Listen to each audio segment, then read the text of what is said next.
In today's video, I'm going to teach you how to create a custom automation rule in your project. To get started, open the project where you want this automation to live. Once you're inside the project, look toward the top right corner of the screen and click on Customize.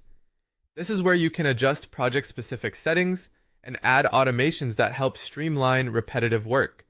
If you manage tasks regularly, setting up rules here can save time and reduce manual updates.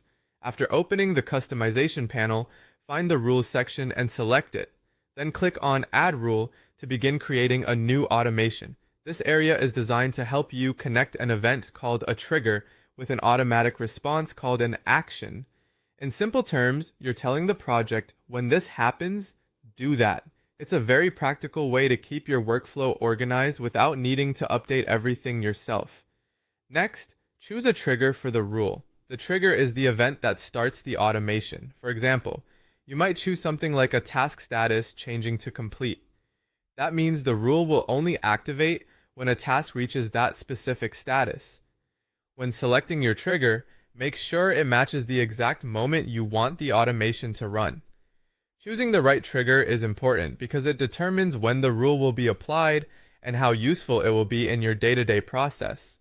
Once the trigger is set, choose the action you want the system to perform automatically. For example, you can select an action such as moving the task to a section called Done. This is helpful for keeping finished work separated from active work, and it also gives your project a cleaner, more organized structure.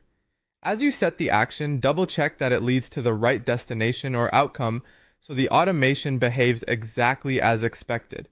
When everything looks correct, click Create Rule to save it. At that point, the automation becomes active in your project.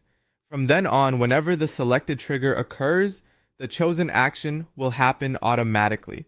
This can make your workflow more efficient, especially if you repeat the same updates over and over. That's it. You've successfully created a custom rule that helps your project manage tasks automatically. If you plan your triggers and actions carefully, these simple automations can make your project easier to maintain and much more consistent over time.